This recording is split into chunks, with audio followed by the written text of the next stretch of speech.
Mesdames et messieurs, bonsoir, bienvenue sur les antennes d'Afrique Inter.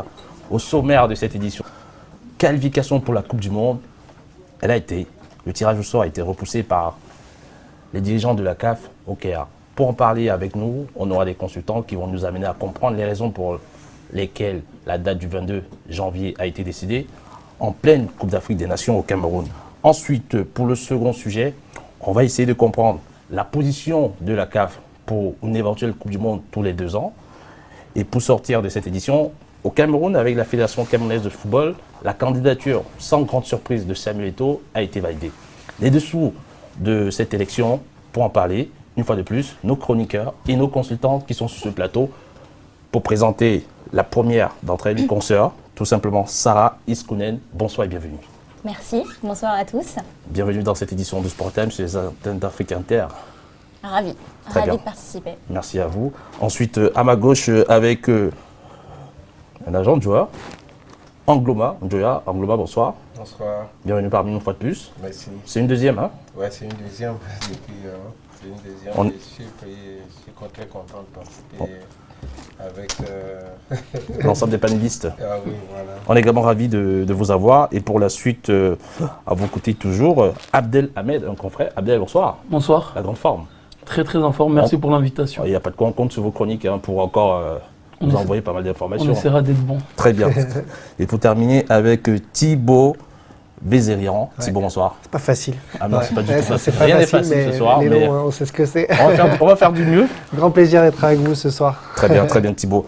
Pour entamer cette édition, on va débuter avec la première rubrique Sport News.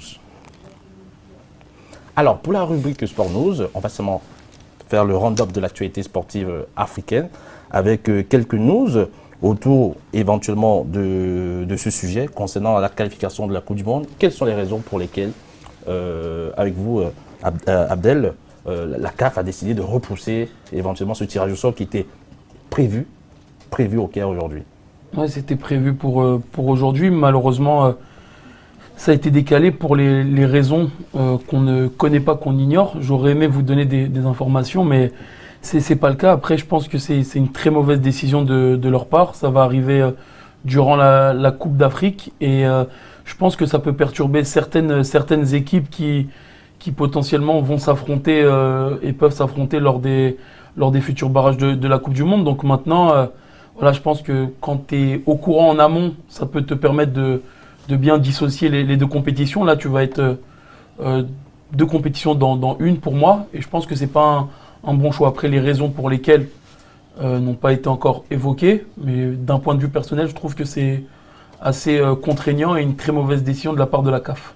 Thibaut, est-ce que cette situation ne pourrait pas amener une situation assez inédite? C'est-à-dire que lorsqu'on va dérouler le tirage au sort, il est possible que 2 équipes qui vont se rencontrer dans quelques jours puissent se retrouver dans quelques semaines pour cet éventuel tirage au sort. Après, je crois que c'est tous des grands professionnels et ils vont faire la part des choses, mais c'est sûr qu'au niveau des supporters, en tout cas, ça va être attendu et ça va être rentré en confrontation entre une compétition avec une autre. Pour autant, c'est une autre échéance, c'est une autre importance et chaque chose en son temps.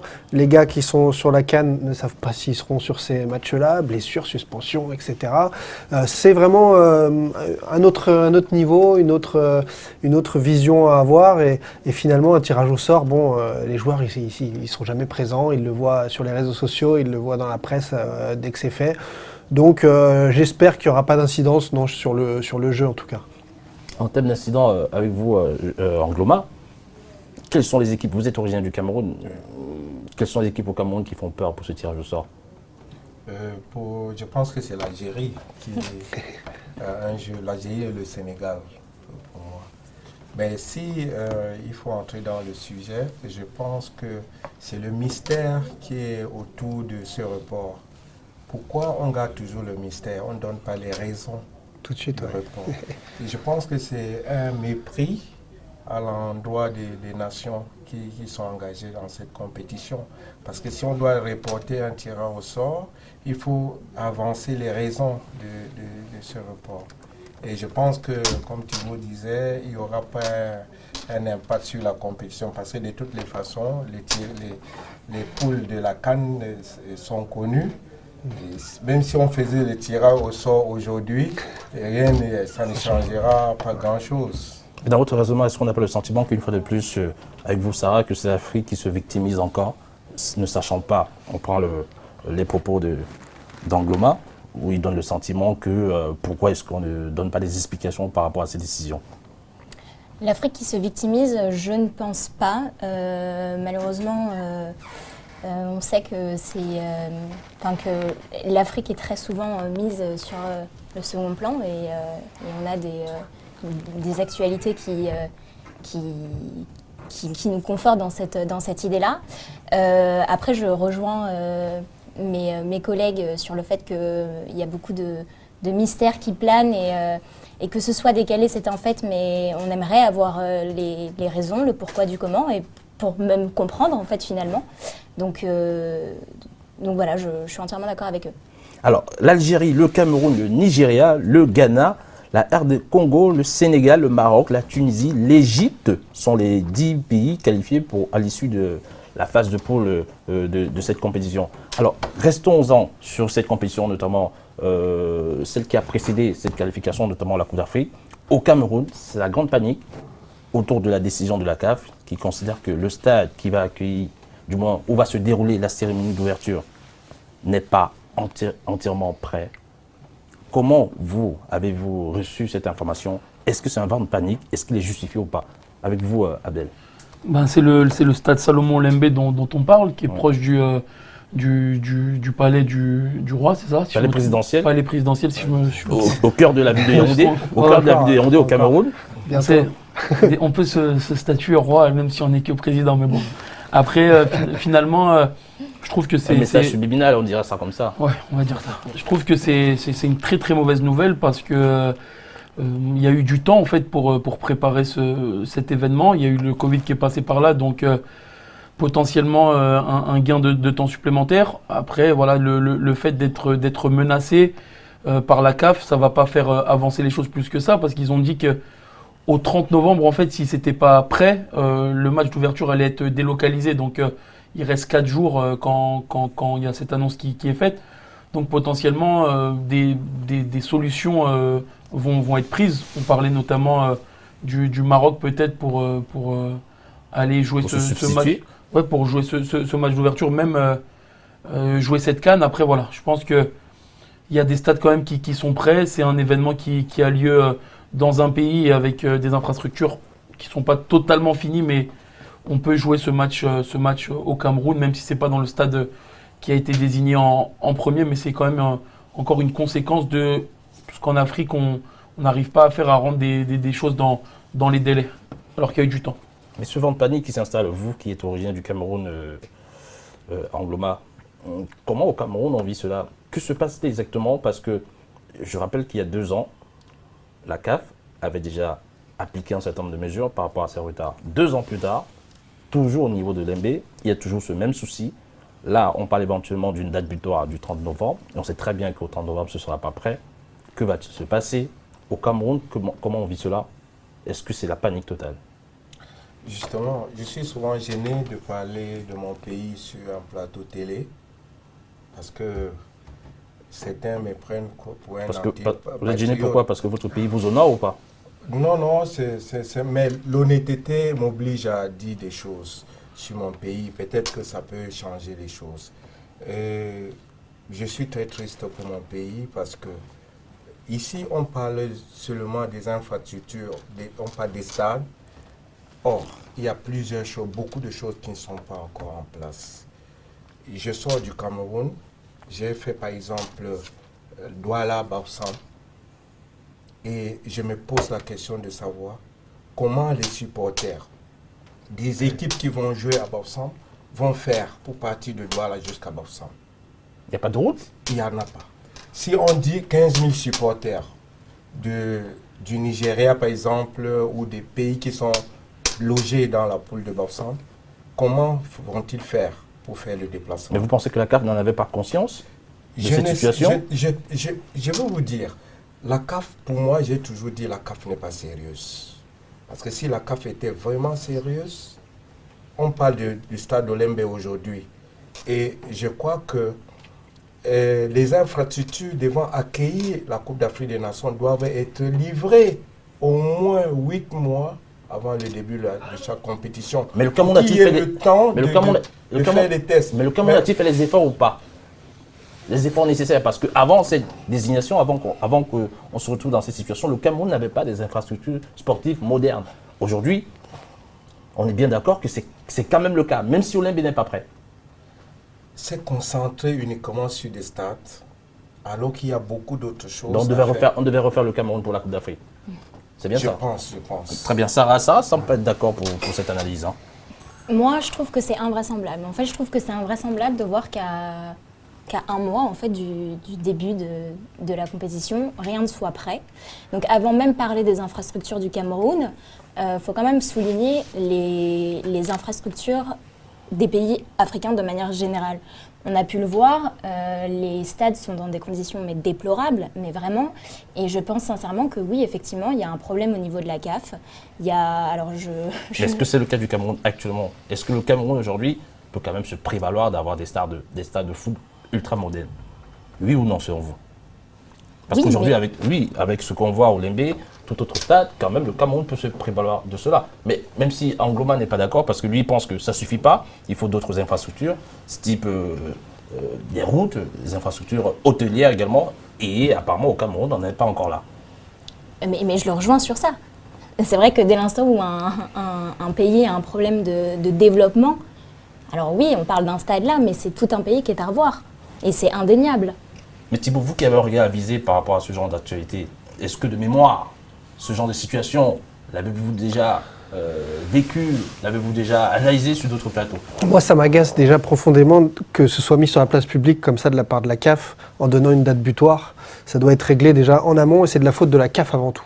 Donc déjà, c'est la réalité pour moi médiatique de faire un coup comme ça et d'alerter tout le monde. Ah, au 30 novembre, on changera. Mais attendez, vous avez impliqué tout un pays pour organiser une compétition et là, 5 jours avant, vous dites c'est de leur faute.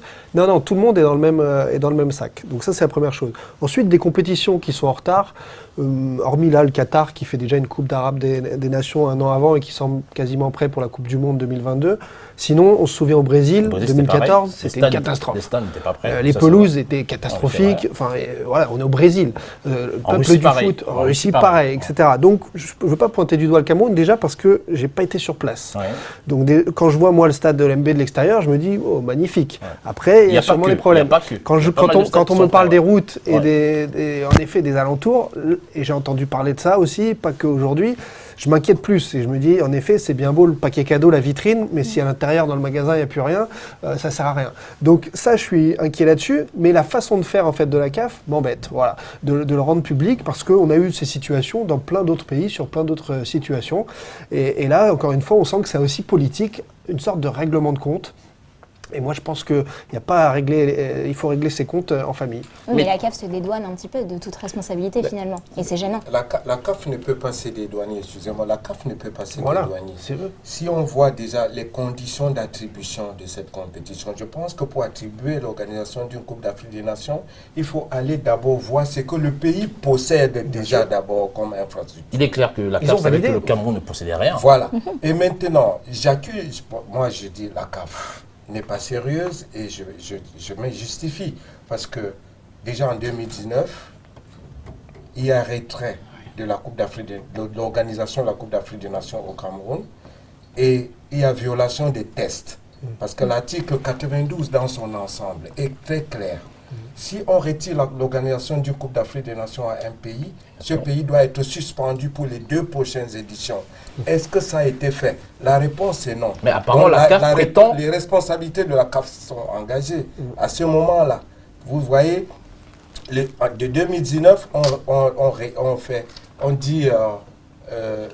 comment on appelle ça? L'Angloma, je me souviens de ce sujet comme si c'était hier avec le président Ahmad Ahmad. Oui. Il disait encore... la Coupe d'Afrique 2019 au Cameroun n'a pas été suspendue, il n'y a pas eu de retrait. Elle a juste été décalée. Je suis en train de vous dire, au sorti de la réunion, M. Ahmad a déclaré, nous avons décidé de retirer l'organisation du Coupe. Vous pouvez chercher dans les Non, vidéos. Je sais, mais il est revenu. Nous avons décidé de retirer parce que le Cameroun n'est pas Il est revenu sur ses propos en il est faisant revenu après. des syntaxes en disant que plutôt décaler Mais décaler, quel est le règlement? Non, Que dit le règlement de la CAF? La CAF ne prévoit pas dans son règlement le décalage. Voilà. C'est pour ça que juridiquement, ça On crée un vide prévoit le juridique. retrait. De toute façon, si vous créez un décalage, vous devez avoir un cahier des charges tous les 3 mois, tous les 6 mois avec des avancées. À partir du moment où on se retrouve à 1 mois de la compétition et que là on dit « Ah, c'est bizarre, c'est pas prêt », mais c'est de votre faute. Mais il y a des visites officielles de la CAF qui ont été faites au Cameroun. J'en ai vécu quelques-unes récemment encore quand j'étais au Cameroun. Et aujourd'hui, la CAF considère qu'il y a eu des filouteries au niveau d'un certain nombre de choses. C'est-à-dire qu'il y a des informations qui devraient leur remonter, qui ne sont pas remontées. On leur a dissimulé pas mal de choses. Et aujourd'hui, à quelques jours Mais que font les inspecteurs? Les inspecteurs sont là pour ça. Ils doivent Quand savoir. la CAF envoie les inspecteurs, ils arrivent sur le terrain. Mais les inspecteurs ne ils vivent font pas. leur rapport. Les inspecteurs ne vivent pas au Cameroun. Ils viennent pour une visite qui va durer 1 semaine, 10 jours, 2 semaines. Et pendant ce temps, ceux qui sont sur place essaient un peu de masquer, de dissimuler un certain nombre de choses. À côté de ça, j'ai entendu la légende du foot Patrick Mboma dire à 99%, on est prêt et on sera prêt. Il était au Cameroun justement lors de la visite. Mais en termes de propos, tandis que lui disait cela, comment il s'appelle? Patrick Mboma. Oui, Patrick Mboma, le chroniqueur, le journaliste de Canal, dont le nom m'échappe, Philippe Doucet, qui était lors de la même délégation, a dit le contraire. Enfin, pas totalement le contraire, mais disait 1%. Pas 1%, mais qu'Olembe ne serait pas prêt, et ça fait jaser au Cameroun d'ailleurs. Oui, mais on avait Je pense que si nous sommes là pour le développement du football africain, on est condamné à dire la vérité. Et Il faut dire des choses. C'est la faute à la CAF finalement, au Cameroun qui dit pas, qui donne le sentiment de ne pas. La CAF, c'est la CAF. Parce que la CAF doit prendre toutes les dispositions pour être sûr que tout est en place. Et si la CAF ne va pas rester, les dirigeants de la CAF rester dans les bureaux pour attendre les rapports des CAF, ils vont tout dire. Parce que nous tous les Camerounais, nous voulons que la Coupe d'Afrique des Nations se joue chez nous. Oui. Mais C'est pas à vous de dire on ne pourra pas le faire. Oui, mais je me souviens que fin octobre, il y avait déjà des manquements qui avaient été révélés. Ces manquements ont été démentis. Là, visiblement, on est sur une même lancée. Hein. Et pour revenir sur l'ultimatum qui a été lancé, faut le souligner, c'est quand même incroyable. Enfin, je veux dire, c'est... Voilà, on va livrer... L'ultimatum, attention, il faut préciser, l'ultimatum, avec Abdel, bien sûr, qui va prendre la parole, c'est pas sur l'ensemble des complexes, c'est uniquement sur le cas Olembe, pour la cérémonie d'ouverture. On considère que l'ensemble des conditions ne sont pas réunies pour qu'elle se déroule, que ce soit bien réalisé en tout cas. Et même, techniquement, en termes de diffusion audiovisuelle, la chaîne nationale, pour ceux qui ne savent pas, effectivement, a été démis des droits de diffusion, c'est-à-dire qu'on a remis, c'est Beansport, la chaîne Beansport qui reprend les droits, alors que la télévision nationale a investi plus de 100 millions d'euros en termes de matériel, de production pour cette compétition. Que se passe-t-il?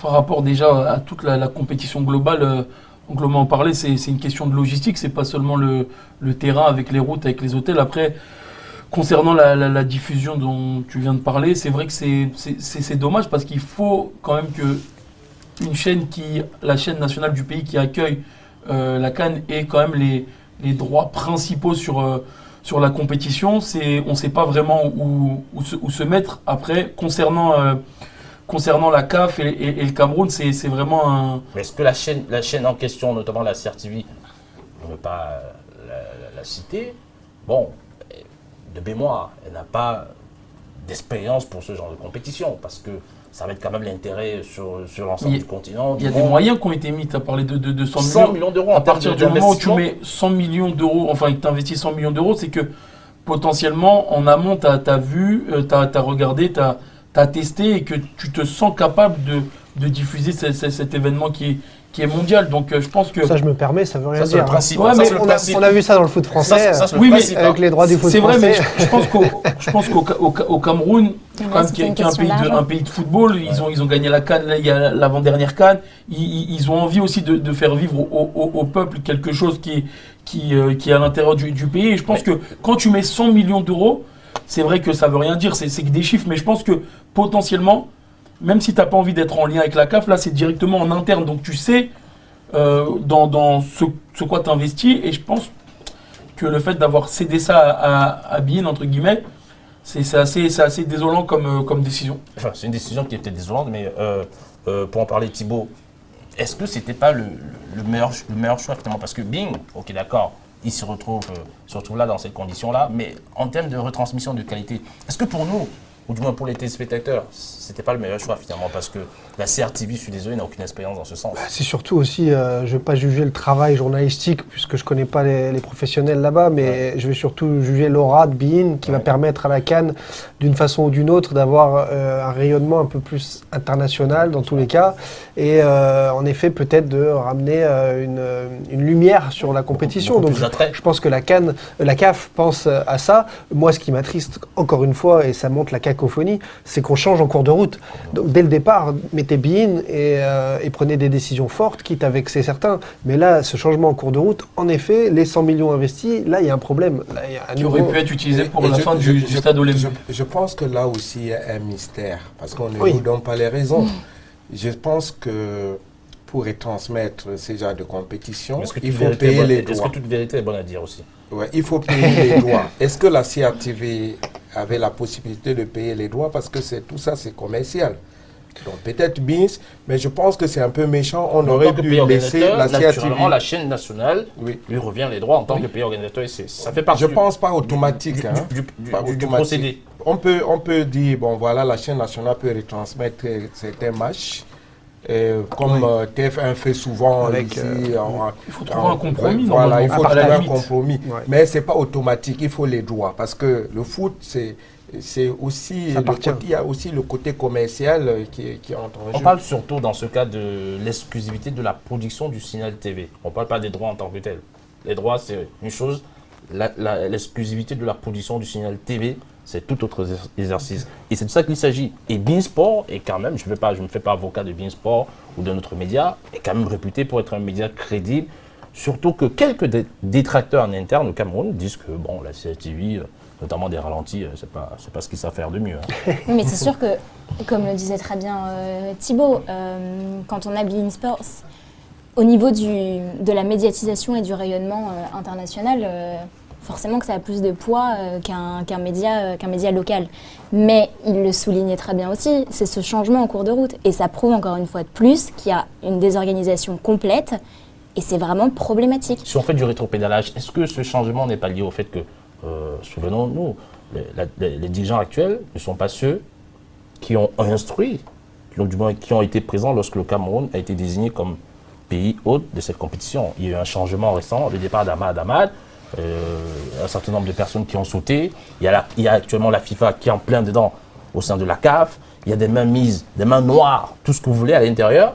Donc, Enfin, il y a des contrats quand même. Oui, c'est voilà. Si vous êtes en contrat pour présenter l'émission et que la production change, on vous enlève tout de suite oui, alors mais que vous avez un contrat. Vous voyez bien que c'est Bah ce qui non. s'est passé. Vous voyez bien que c'est ce qui s'est passé. Il y avait pourtant des contrats, des accords, tout ce qui va avec. Malheureusement, ça ne semble pas être respecté. Tu peux pas passer du coq à l'âne comme ça, normalement, même si les décisionnaires premiers ont été remplacés par d'autres qui ont vu peut-être des dysfonctionnements.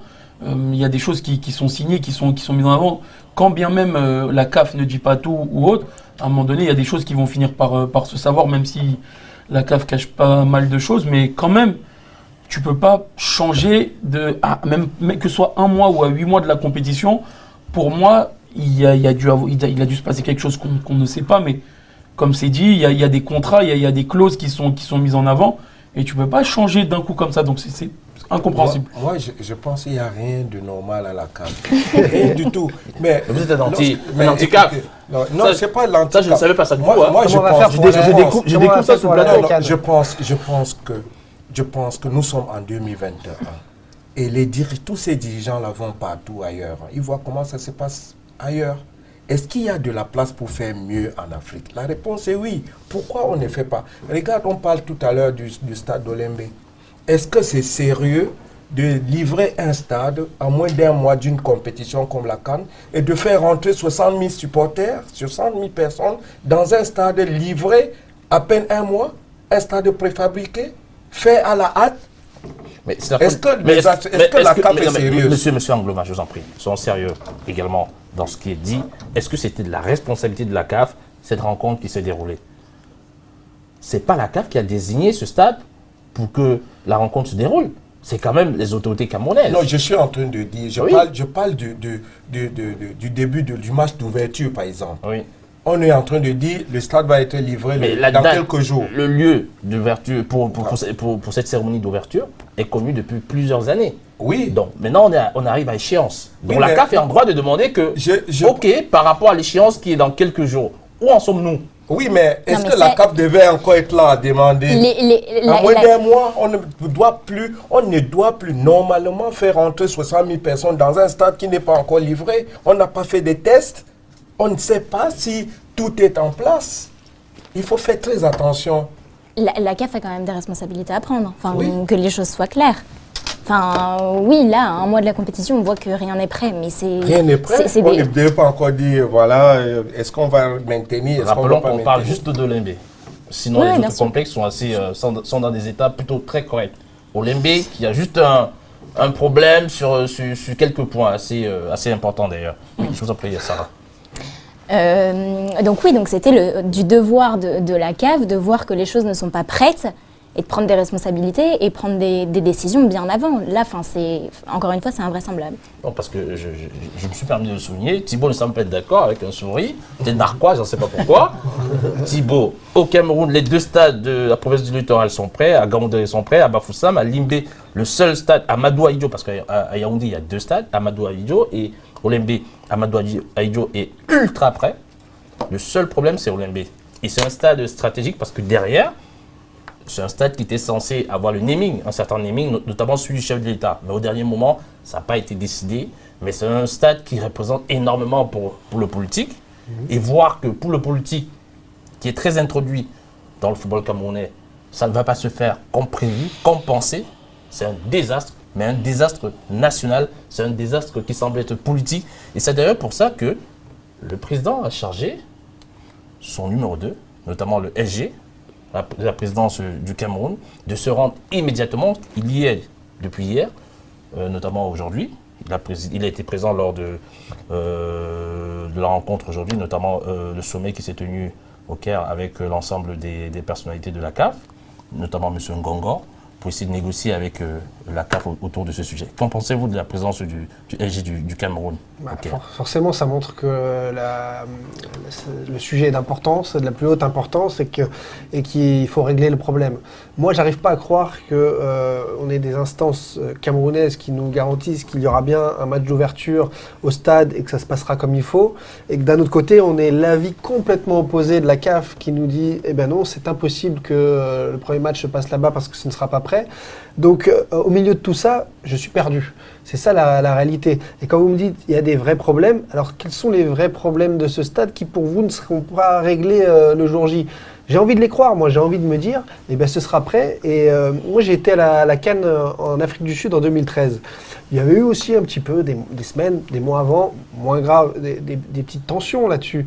J'ai vu sur place, tout était clean, magnifique. En tout cas, en tant qu'extérieur, on ne se rendait pas compte de potentiels problèmes en amont. Ça peut être la même réalité ou pas. Je ne suis pas sûr. On a récemment vu un reportage de la chaîne TV5, du correspondant de TV5 au Cameroun, qui a été diffusé sur les réseaux sociaux. On a vu que les voies d'accès, notamment pour ce stade, ne sont pas encore complètement prêtes. Ce sont des voies essentielles.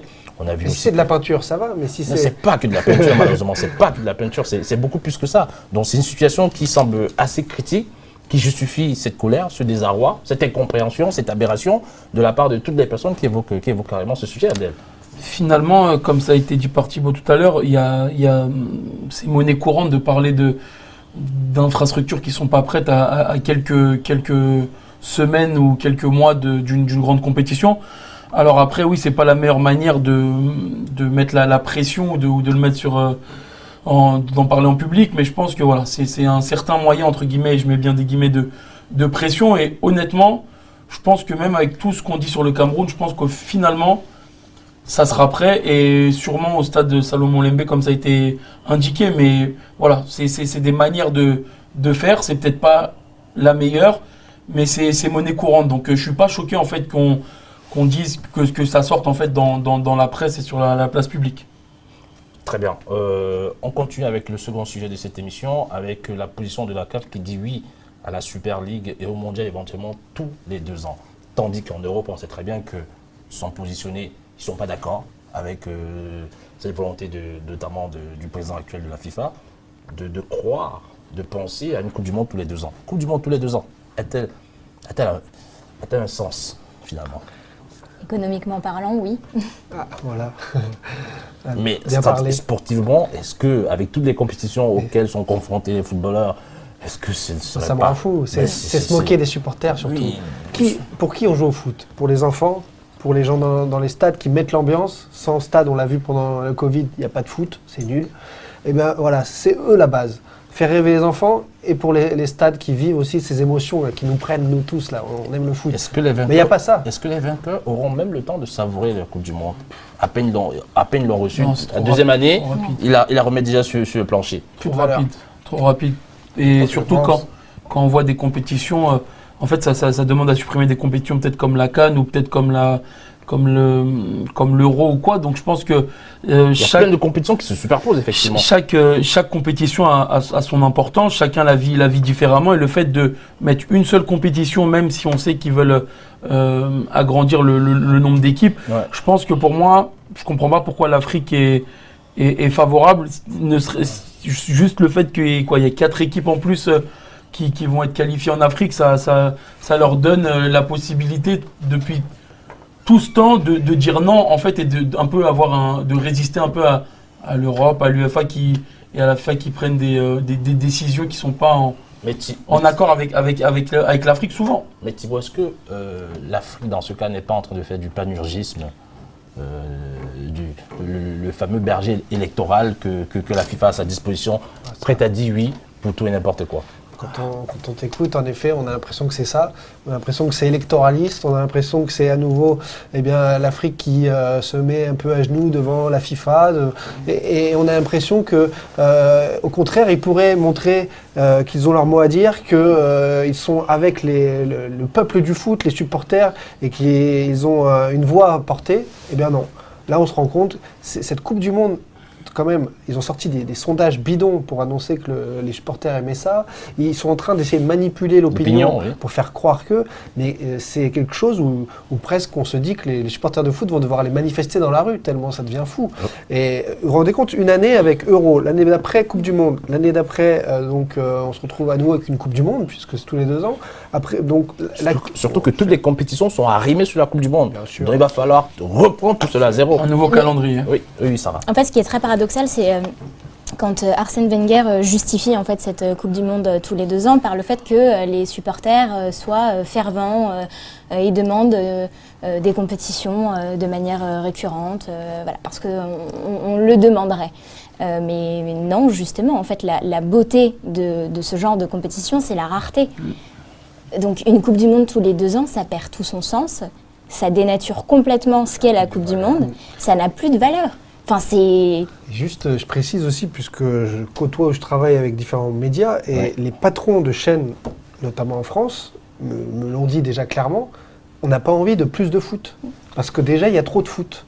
Et en fait, avec trop de foot, on fait moins d'audience, il y a moins de spectacles, les joueurs sont cuits. Et donc même nous, on préfère mettre plus cher sur moins de compétitions que à nouveau devoir payer tout le temps pour des compétitions qui s'enchaînent et qui n'ont plus de valeur, de saveur.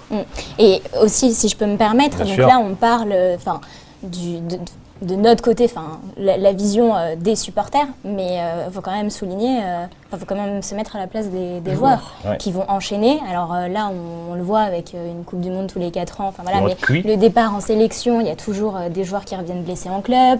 C'est un enfer comme pas possible. Alors là, j'ose même pas imaginer avec une Coupe du Monde tous les 2 ans, un Euro. Les qualifications tous les ans. Bien sûr, parce que la Coupe du Monde, on s'auto-proclame pas pour être présent en Coupe du Monde, il faut se qualifier. Donc on va se retrouver avec une équipe B en club, en sélection. Angloma, vous qui êtes dans le milieu du foot, qui est agent sportif, vous êtes en permanence avec des joueurs, comment est-ce que les joueurs pourraient vivre cette décision si jamais elle est confirmée? Je pense que c'est la pire des décisions que les dirigeants du foot puissent prendre. Mettre une Coupe du Monde tous les 2 ans, c'est impensable. Déjà, il y a tellement de compétitions, les joueurs n'auront pas de temps de repos, de vacances. Déjà, quand on parle de la Coupe d'Afrique des Nations, il y a des joueurs qui arrêtent avec leur club pour aller jouer la Coupe d'Afrique des Nations. Regardez la Coupe du Monde au Qatar, on a délocalisé entre novembre et décembre. Ce sera au milieu des championnats. Les joueurs n'auront pas le temps de se reposer. Et autre chose, comme Sarah a dit tout à l'heure, la Coupe du Monde va perdre sa valeur. Parce que quand une équipe sait que si je suis éliminé, il faut attendre 4 ans, il y a l'engagement. Mais si on dit ça, dans chaque 2 ans, on va dire, la prochaine fois, c'est dans 2 ans, on va se rattraper. Donc je pense que cette décision ne sera même pas prise. Infantino est présenté comme la tête de turc de cette décision, celui qui mène à bout de bras tout cela, celui qui porte cette responsabilité. Est-ce que lui, en tant que président, il n'est pas en train de vouloir chambouler cette institution? Il a envie de chambouler si à partir du moment où il le propose et c'est la tête d'affiche du projet, mais il devrait aller peut-être sur le terrain et vivre actuellement ce qu'ont les joueurs en sortie de Covid, comme ça a été dit, des compétitions comme la CAN qui arrive là, comme celle au Qatar qui arrive en plein milieu de l'année. Et ben, au final, on parle hors terrain, alors qu'au final, les acteurs principaux, c'est eux qui nous font vivre le spectacle. Et c'est si tu perds en qualité sur le terrain, et ben, finalement, ta compétition, ta Coupe du Monde tous les 2 ans, elle va te servir à rien. Tu vas rétro-pédaler tout simplement et tu vas te dire, en gros, c'était peut-être pas une bonne idée. Donc à partir de ce moment-là, il faut vraiment être sûr de vouloir proposer un projet qui, pour moi, est totalement absurde. Morné peut-être? Pardon? Morné peut-être? Ouais, je sais pas. Je pense, ça me surprend que des personnes comme, notamment, comme tu l'as dit au début, Wenger propose appuie ce genre de projet. Il a été dans le foot, il sait comment ça fonctionne. Une personne comme lui qui le propose, c'est vraiment dérangeant. Il faut dire que depuis qu'il a pris sa retraite à Arsenal, il s'est rapproché des instances du football. On sait les conséquences que cela peut avoir lorsqu'on se rapproche des instances du football. Généralement, on perd en objectivité progressivement, pour ne pas dire totalement. Et il travaille à la FIFA. En plus, il travaille pour la FIFA, donc forcément, c'est une aide, on ne sait pas ce qu'il y a de premier derrière. Je ne vois même pas comment ce serait possible d'organiser une Coupe du Monde tous les 2 ans. Ils vont trouver des arrangements. Business, business toujours. Dès qu'il y a de l'argent, il y a des arrangements. Il y a tellement de pays qui ont envie de l'organiser, cette Coupe du Monde, l'Arabie Saoudite. En Asie aussi, ils ont envie d'avoir toujours plus la Coupe du Monde. On ne peut pas satisfaire tout le monde en même temps. C'est ce qu'ils veulent faire. Le Père Noël. Infantino, c'est le Père Noël. À la suite de la conférence qui a eu lieu au Caire, il faut dire que le CONMEBOL, notamment, et l'UEFA ont déjà dit niet, quelle que soit la décision, les avis qui peuvent être tranchés ou pas au niveau de la CAF. Ces 2 institutions ne sont totalement pas d'accord, ne veulent surtout pas en entendre parler. Tant mieux finalement, parce que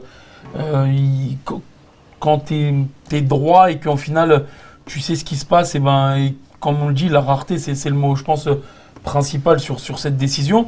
Et ben voilà, tu n'as pas envie de tuer tes joueurs. Et finalement, voilà, comme ça a été dit, l'Afrique a accepté parce que ça doit être quelque chose qui dépasse le terrain. Et ils auraient mieux fait de suivre les 2 confédérations que tu as citées. Ça aurait peut-être apporté un peu plus de poids à une confédération qui n'est pas respectée depuis des années dans le monde du football. On va t'emprunter cette expression, la rareté, pour évoquer le 3e sujet de cette émission, notamment avec des cas exceptionnels, des cas rares, des footballeurs historiques que nous avons, notamment Didier Drogba en Afrique avec Samuel Eto'o, qui ont fait le choix légitime, le choix responsable, le choix assumé de vouloir être à la tête de leurs fédérations respectives. On sait ce qu'il en est devenu en tout cas pour Didier Drogba. On va se poser la question de savoir qu'en sera-t-il pour Samuel Eto'o, dont la candidature a récemment été validée par les instances du football camerounais.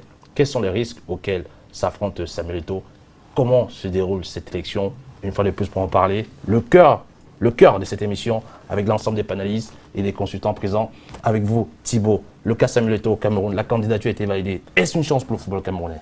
C'est une vaste question, mais il est en campagne, ça c'est clair. On le voit vadrouiller d'une région à une autre, avec l'armée autour de lui, en mode lui aussi un peu Père Noël, à distribuer des bonnes choses d'ailleurs. Pour mettre. D'ailleurs, on se pose la question localement, est-ce que finalement Eto'o n'est pas en pleine élection politique? C'est la question qui se... C'est un peu la réalité de ce qu'on voit, en tout cas au niveau de l'image, au niveau de la communication. C'est fabuleux d'avoir déjà une légende ultime du foot qui veut déjà...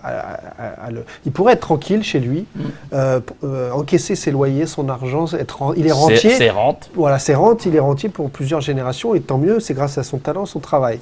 C'est bien. Il veut redistribuer, donc déjà bravo à lui. Pour autant, on voit des succès, je ne connais pas son bilan exact politique, mais de Georges Weah. On voit que Michel Platini, qui a écrit un très bon livre là-dessus, il a été torpillé complètement, blanchi, mais en fait il est tombé dans une sorte d'échiquier politique où il s'est fait broyer par Infantino. Et donc, en fait, ces anciens joueurs qui viennent dans ce milieu politique, est-ce qu'ils sont prêts? Avez-vous conscience, Thibaut, Samuel Eto'o, moi j'ai un gros doute là-dessus. Oui, mais Thibaut, avez-vous connaissance du fait que Eto'o n'est pas accepté au Cameroun pour ce poste de président de l'Africa Foot? En tout cas, il ne fait pas l'unanimité. Et comment vous justifiez cela? Est-ce que c'est possible? Ça a un sens? S'il ne fait pas l'unanimité chez les politiques, ça ne me dérange pas. Même au sein de sa corporation, notamment les footballeurs. Alors, il a toujours été clivant, Samuel Eto'o. Ouais. C'est parti de sa personnalité. Ouais. Et dans le football, ça nous l'a toujours plu, ces joueurs qui sortaient un petit peu du lot. Moi, ce qui m'inquiète, c'est est-ce que le peuple du foot le suit? Si les Camerounais le suivent, si il a ce soutien populaire, effectivement, il a. Là, je pense qu'il y a il y a quelque chose à jouer. Parce que les politiques se retournent, on les connaît, comme des crêpes si les gens sont avec lui. Oh, ouais. Mais en revanche, j'ai peur d'erreurs de communication, j'ai peur d'un manque j'ai peur de peau de banane aussi, parce que les politiques sont les rois pour ça. J'ai peur de plein de choses et je me dis que ces anciens joueurs ne sont pas forcément prêts pour ces hautes sphères politiques. Ces anciens joueurs dont vous s'entendez, Samuel Eto'o aussi. Samuel Eto'o, Didier Drogba, ouais, d'autres. Je pense qu'ils ne sont pas prêts tout à fait pour intégrer ces systèmes. Mais est-ce que ces profils ont déjà été mis à l'avant au Cameroun? Éventuellement, non. De telles personnalités footballistiques au Cameroun, non. Pourquoi pas essayer un essai pour une première fois avec le Kaito pour voir ce que ça donne? Ouais, sur le papier, toujours, ça donne, on va dire, un vent frais. Après, je pense que le fait de vouloir s'impliquer alors qu'il pourrait rester chez lui, c'est peut-être pour retranscrire ce qu'il a vécu. Il a peut-être vu des choses lorsqu'il était joueur. On l'a vu plein de fois dire qu'il pouvait payer les primes de ses coéquipiers et autres. Quand il dit que je serai président de la fédération malgré toutes les tricheries, c'est qu'il y a des choses qui se trament. Et forcément, s'il n'a peut-être pas le soutien de certaines personnes, c'est qu'il va peut-être mettre le nez dans des affaires qui ne sont pas forcément très saines, je pense. Et finalement, il avait soutenu le président actuel qui avait... C'est Doumou Mbodjouya qui était un allié. Samuel Eto'o était un allié de ce candidat. De ce qui se disait, c'est que Samuel Eto'o avait été un peu trompé par le président, qui lui avait peut-être offert des choses ou promis des choses et qu'au final, juste pour avoir sa notoriété et son soutien. Donc, moi, je ne suis pas surpris de le voir se présenter. Comme ça a été dit, c'est quelqu'un qui a une forte personnalité, qui a du caractère, qui a toujours voulu et faire pour le Cameroun après, à mon échelle, de ce que je peux voir. Donc voilà, pour moi, sur le papier, ça reste toujours bien. Après, il faut voir s'il y a une mise en place en poste, ce qui va donner si jamais il est élu. Alors, avec vous, Angloma, vous êtes d'origine camerounaise. Ouais. Et au Cameroun, avec le cas Samuel Eto'o, la candidature a été validée. Ce n'est pas une surprise d'ailleurs, même s'il y avait cette suspicion, ou tout au moins cette inquiétude autour du thème de sa double nationalité. Parce qu'il faut dire que Samuel Eto'o, quand même, il est hispano-camerounais. Ça, il faut le reconnaître.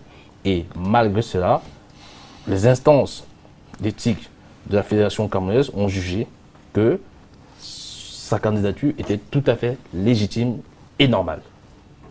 Bon, déjà, sur ce point-là, Joseph-Antoine Bell, qui a été candidat déclaré aux dernières élections, est français.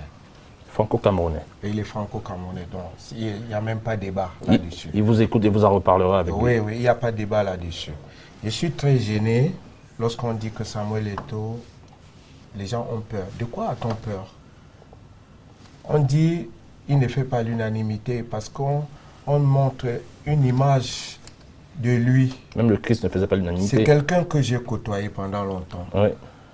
Et j'ai dit la dernière fois qu'entre 2000 et 2014, je n'ai jamais manqué d'aller soutenir les Lions Indomptables à toutes les compétitions auxquelles ils ont participé. Coupe du Monde, Coupe d'Afrique des Nations. Je suis proche de beaucoup de joueurs. Je sais tout ce qui se passe en équipe nationale. Alors, Samuel Eto'o, parfois, il veut faire que les choses se passent comme il voit ailleurs dans son pays. Et comme ce n'est pas possible, les gens disent, voilà, c'est un troubleur. Quand il arrive, il dit, voilà, je veux pour mon coéquipier ce qui est bien. Et comme les dirigeants ne peuvent pas s'aligner, on dit, bon, Samuel Eto'o, c'est un troubleur. Et alors, aujourd'hui, qui, parmi ces candidats, connaît le football camerounais que Samuel Eto'o? Il a été footballeur. Il connaît le problème. Écoutez, je veux dire. Laissez-moi vous poser des questions. Oui, on ne peut pas quand même laisser dire sur ce plateau que Samuel Eto'o a le monopole des problèmes du football camerounais. Je suis désolé. Il a été là, il a vécu. Écoutez ce qu'il a dit. Mais les autres ne vivaient pas à l'étranger. Mais ils vivent au Cameroun. Les autres la seule personne qui semble avoir vécu à l'étranger pendant que le football camerounais se passait mal, c'est bien Samuel Eto'o. Mais Samuel Eto'o, il a joué dans cette équipe nationale. Il a joué toutes les catégories confondues. Même le football local, il a été là. Il en est souffert. Il a dit dernièrement. Mais ça fait plus de 20 ans, 25 ans que ça ne va pas au Cameroun. Si les dirigeants du football camerounais étaient sérieux, le Cameroun gagnerait la Coupe du Monde. Je vous dis. Ça, c'est votre point de vue. Mais je suis en train de vous dire, laissons donc la chance à Samuel Eto'o, parce que le football lui a tout donné. Il veut rendre au football ce que le football lui a donné.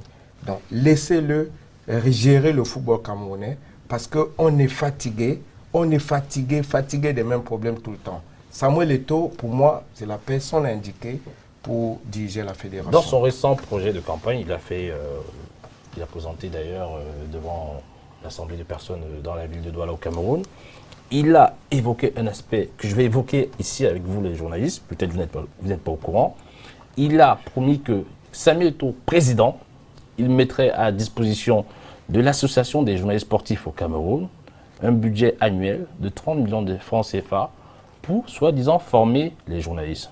Pensez-vous que c'est le rôle de la fédération de mettre une telle somme pour pouvoir former les journalistes qui sont censés faire des analyses neutres de la fédération et des footballeurs? Franchement, Thibaut, qui me semble avoir plus d'expérience pour ce genre de questions, et d'ailleurs qui sourit. Non, mais de l'extérieur, c'est vrai que ça paraît bizarre. Après, vous pensez que c'est possible en France que la fédération finance la formation des journalistes pour c'est impossible, mais en France, les journalistes reçoivent aussi la leçon des clubs, des directeurs sportifs. Voilà, c'est une réalité médiatique d'aujourd'hui parce qu'il y a une explosion du nombre de médias, du nombre de journalistes. Tout le monde aujourd'hui a un téléphone et devient par essence un média, un tuyau de diffusion. Donc pourquoi pas. Je ne connais pas assez l'état du journalisme au Cameroun pour. C'est une question d'éthique, Thibaut. Voilà. Thibaut, je vous en prie. Assumez la question que je vous pose. Répondez froidement. Sans essayer de passer par l'arrière. Je vais vous dire, s'il n'y a pas de moyens pour le journalisme au Cameroun et que Samuel Eto'o vous offre des moyens par n'importe quelle façon légale, eh bien, je prends les moyens pour développer le journalisme au Cameroun. De toute façon, après mon diplôme, après mon expérience, qu'est-ce que j'en ai à faire de savoir qui l'a financé? Est-ce que ces décisions en allant dans ce sens, ça va remettre en question l'éthique journalistique? Forcément. Forcément. Sauf qu'aujourd'hui, tous les médias sont contrôlés par des entreprises privées. Donc l'éthique journalistique, elle veut dire quoi en fait? Dites-moi, faites-moi la leçon parce que... Non, je ne me permettrai pas de vous la faire, en fait, ça n'existe pas. L'éthique journalistique, elle est individuelle. Est-ce que vous l'avez ou vous l'avez pas? Il y a des moments en fait où moi j'ai travaillé 9 ans à TF1. Il y a un moment, le patron c'est Monsieur Bouygues.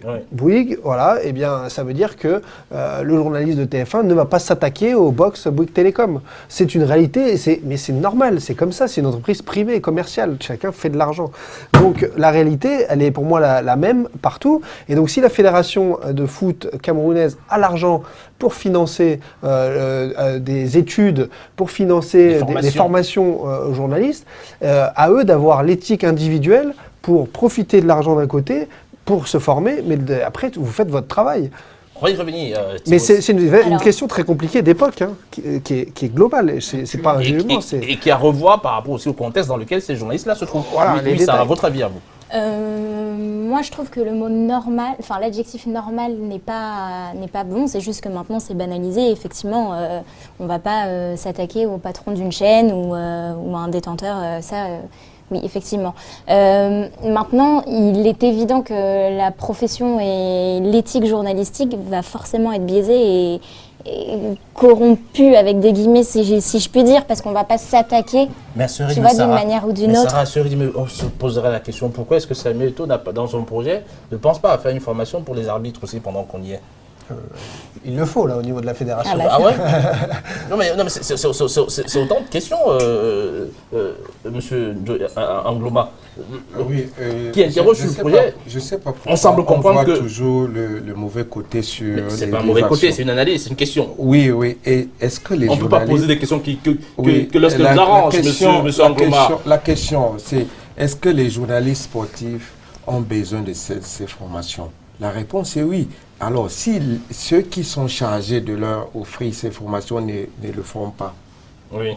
alors Samuel Eto'o a besoin que le football soit nettoyé et que les journalistes disent des choses vraiment, c'est qu'il faut dire.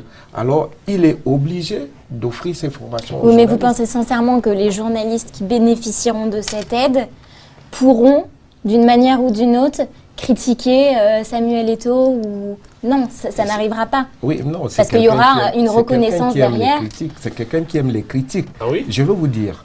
Oui, mais Le- tout est relatif quand même. Non, non, il aime les critiques parce que ton directeur de campagne, Oui. je sais pas. Jean-Bruno Taille. Jean-Bruno Taille, Oui. vous connaissez. Très bien. Voilà. Donc, il est aujourd'hui le directeur de campagne de Samuel Eto'o. Malgré les critiques... Malgré les critiques. Donc, ça veut dire qu'il n'a aucun problème. Mais D'ailleurs, il a joué, Ah ben. il a Non, mais avec son monsieur parcours Angloma, professionnel. monsieur Angloma, souvenez-vous, il y a quelques années, il y a un journaliste d'Equinox télévision, une télévision privée au Cameroun, qui pose la question à Samuel Eto'o ouvertement. Qu'en est-il par rapport à un certain nombre de choses? Samuel Eto'o répond en le menaçant ouvertement Mais il faut- devant tout le il faut- monde, il faut en lui demander. rappelant qu'il connaît son directeur Quelle et question? Quelle question? Vous pouvez rappeler, c'est de quelle question? que ça fait pas mal d'années, j'ai plus Non. la question en tête. Voilà, vous n'avez plus. Si c'est une question provocatrice. Mais Ça le non? journaliste est dans son rôle de Non, poser non, une non, question. non, Elle il y a n'était pas des insultante, questions. elle n'était pas Ah bah si. provocatrice, Non, non, elle était dans son rôle. c'était une question insultante. Et oui, Vous l'avez en tête? je ne me souviens pas exactement, mais c'était une question insultante. Samuel Eto'o, c'est un professionnel. Il a l'habitude de passer devant les journalistes. Thibaut, il ne peut pas démentir. Donc, Ouais, ça il veut connaît dire le métier. qu'on ne peut pas le reprocher. Si un journaliste se comporte bien, c'est d'ailleurs pour ça qu'il faut une formation pour les journalistes sportifs. Parce qu'il faut parfois, quand un joueur sort du terrain, il faut mesurer parfois les questions qu'on peut poser à un Très bien, joueur. très bien. Je veux vous interrompre avec l'autorisation de Thibaut. On va faire du live, on va écouter grâce à mon ordinateur. On a la question, Ah. on va juste écouter. Peut-être les espoirs de la technique pourront faire en sorte que qu'on puisse écouter. Je pense qu'avec votre beau sombrero, vous devez plutôt penser, vous, à vous retirer. Je vais vous dire quelque chose. Quand on joue comme on a joué ce soir, vous devez plutôt dire merci parce que ça faisait longtemps qu'on n'avait pas vu l'équipe du Cameroun jouer comme ça. Je me demande si vous êtes Camerounais et si vous avez vu le même match que nous autres. Parce que vous n'êtes pas Camerounais. Et je parlerai à votre patron d'Equinox parce que vous ne méritez même pas de travailler pour cette merveilleuse chaîne. Je verrai avec lui. Et je vais vous dire, j'ai 30 ans, j'ai tout gagné dans ma carrière, je n'ai que la Coupe du Monde qui manque, j'ai tout gagné dans la carrière et jusqu'à présent, j'essaie de représenter valablement l'Afrique, le Cameroun, là où je joue. Et des gens comme vous, vous ne méritez pas d'exister parce que nous autres, nous nous battons pour qu'on nous reconnaisse très loin ou vous, journalistes, certains journalistes comme vous qui ne voulez pas que l'Afrique avance, vous qui ne voulez pas que le Cameroun avance, vous êtes toujours négatifs. Essayez un peu d'échanger. Voilà. Je suis plutôt On sûr. a la réponse, Ça, mais on n'a pas on a la question. répondu et la question était sur le quelle choix était la tactique. question? Était sur le choix tactique La de l'équipe question- nationale du Cameroun. Quelle Et est la question? Il a répondu. Il a dit, Thibaut là. Non, mais on n'a pas la question. C'est dur.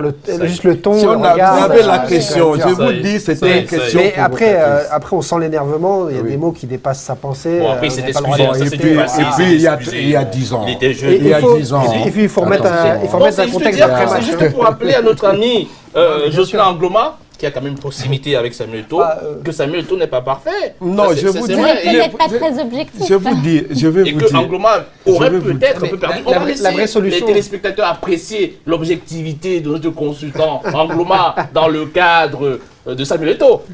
La vraie réalité, c'est qu'il faut créer une entité avec l'argent de la fédération qui soit autonome, indépendante, et qui, en effet, puissent créer des fonds pour former des journalistes, pour former d'autres personnes. Et là, vous créez au moins un circuit indépendant, peut-être financé par la fédération, mais ça existe partout, des financements extérieurs, parfois qu'on ne connaît même pas.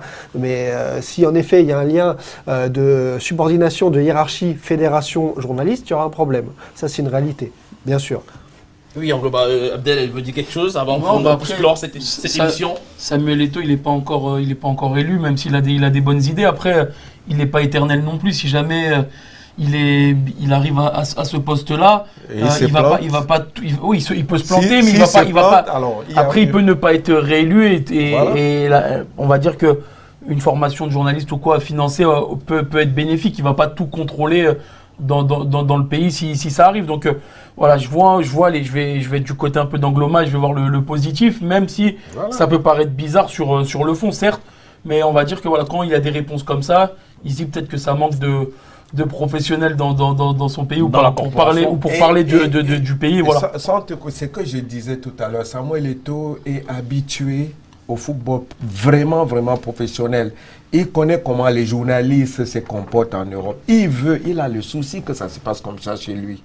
C'est pour ça qu'il pense que ces journalistes, je n'ai rien contre les journalistes, parce qu'il y a les meilleurs journalistes au Cameroun, ils pensent qu'il faut quand même un peu de recyclage, par exemple, pour connaître, parce que je sais quand un joueur sort du terrain, il y a des questions qu'on ne peut pas poser aux joueurs. Tout fraîchement sorti du terrain, peut-être il a perdu un match, il faut toujours mesurer. Un peu de dosage. Voilà. Parce que le joueur peut, sous le coup, il peut répondre comme Samuel Eto'o, sortir d'un match difficile, et un journaliste vient avec une question insultante. Elle n'était pas insultante la question. Je ne fais pas avocat du journaliste, elle n'était pas insultante la question.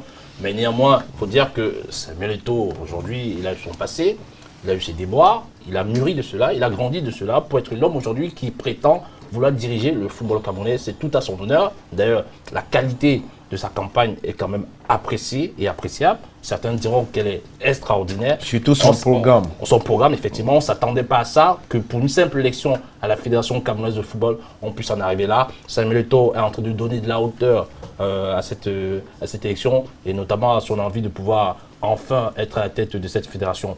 Je vais remercier l'ensemble des panélistes ce soir pour avoir répondu favorablement à d'autres invitations.